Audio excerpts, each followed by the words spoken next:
Pascal Trefingui. Ce post, il est consacré à un sujet qui intéressera personne, c'est-à-dire Donald Trump. Je fais ce post en particulier en réponse à Alexis Cossette de Radio-Québec.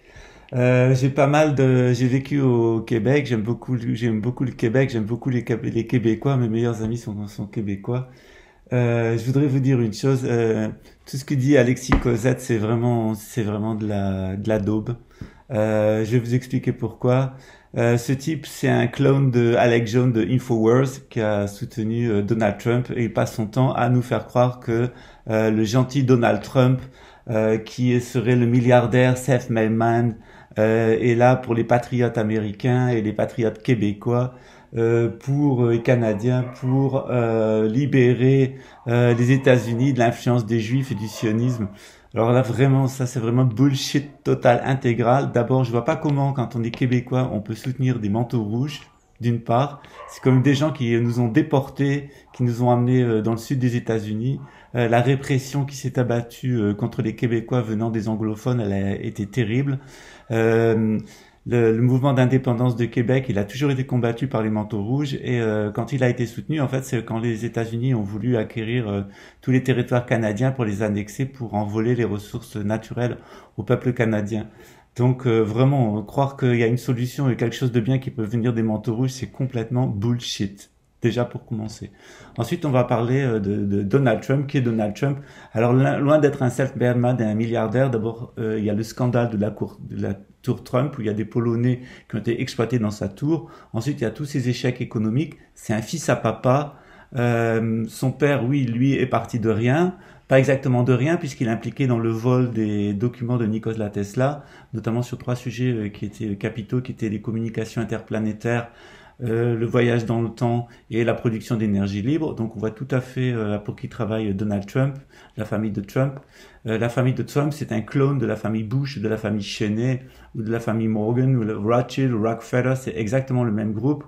Pensez que Donald Trump n'est pas soutenu par la City, c'est exactement de Londres et soutenu par Wall Street. C'est vraiment, faut être Alexis Cossette ou Alex Jones pour raconter des bullshit pareils, parce que c'est évident que ces gens-là font partie de la musique qui est chantée par l'élite. C'est comme cette raquette anti-moustique. D'un côté, il y a les internationalistes comme la famille Clinton.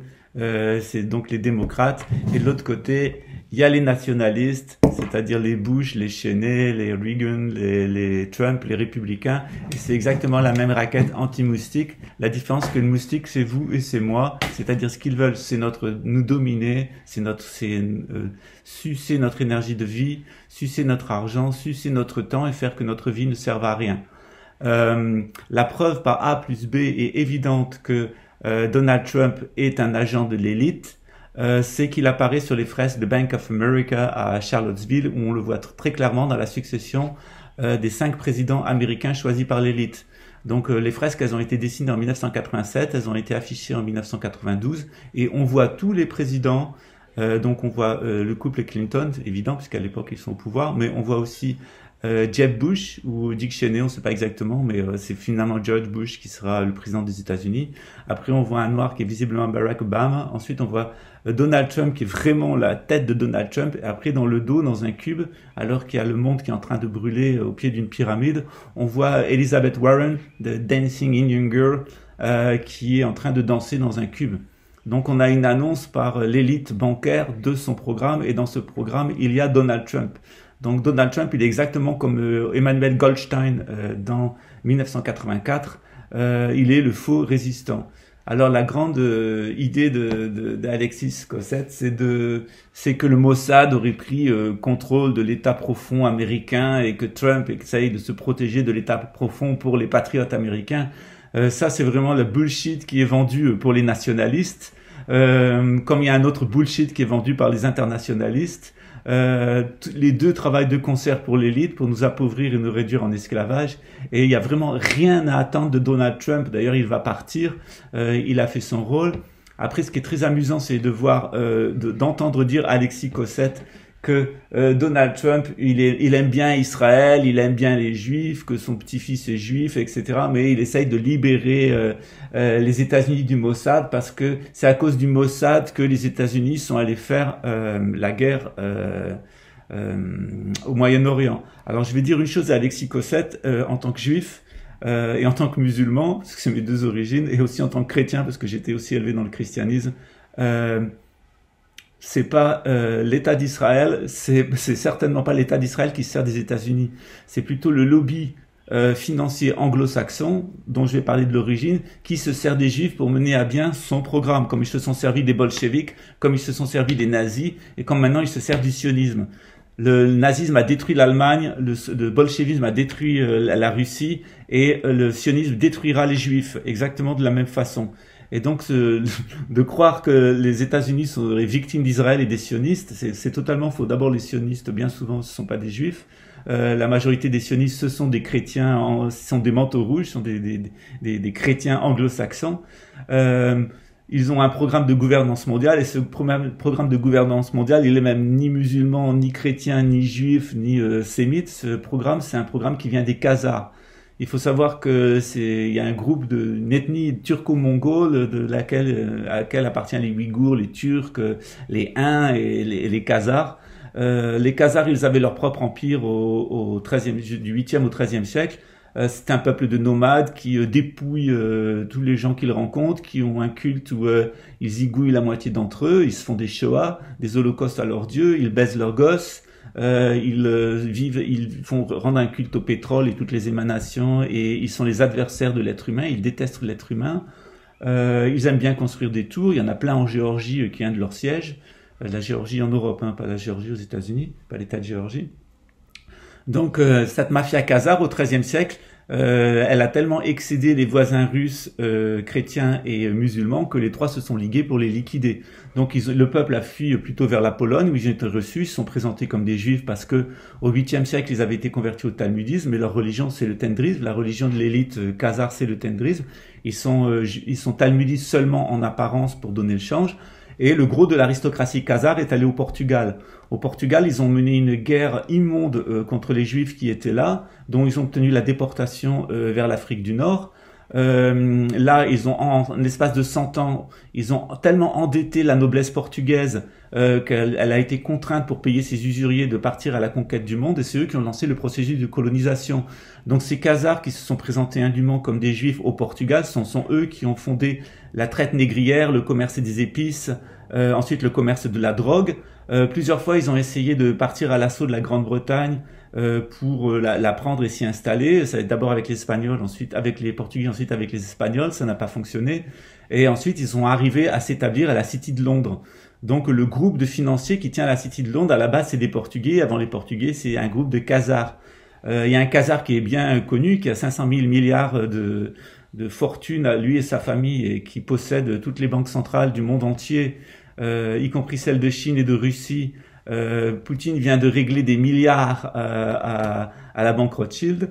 C'est donc la famille Rothschild qui contrôle tout le monde financier et qui mène à bien son programme. Les Rothschild, comme leur nom l'indique, Rothschild, c'est l'écu rouge. C'était donc l'enseigne d'une échoppe de change et de vente de vieilles monnaies d'un usurier khazar qui s'était installé à Francfort.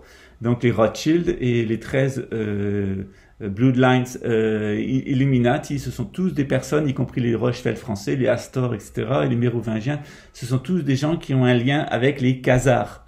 Donc ce sont des Turco-Mongols, ce sont des nomades, et ils appliquent leur programme, qui est un programme de nomadisme et de destruction de la civilisation.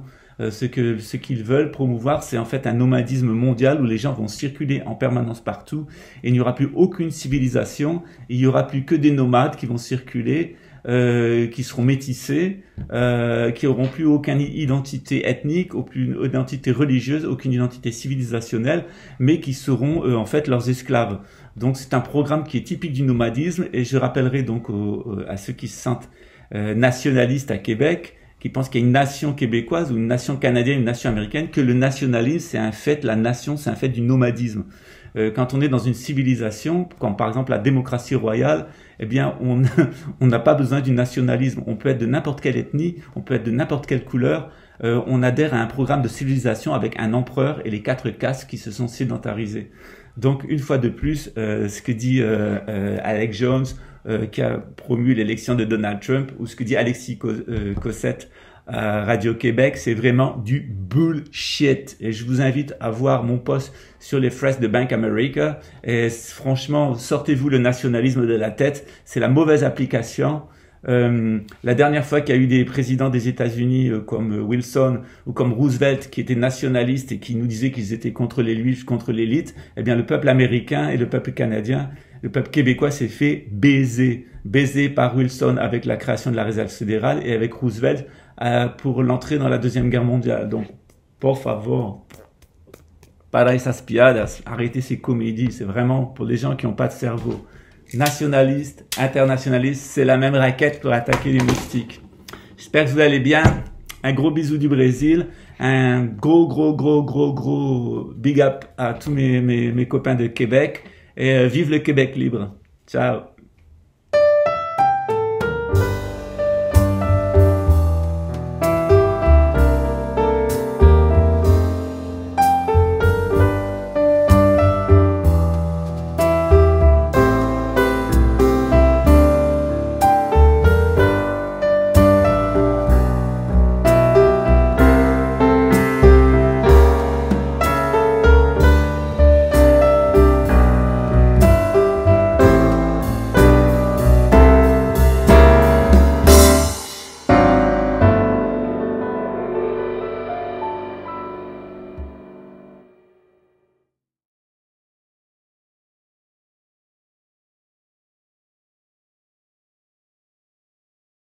Alors ça, c'est juste un petit addendum pour ceux qui connaissent pas l'histoire de la Nouvelle-France, donc de Québec, des cabanes.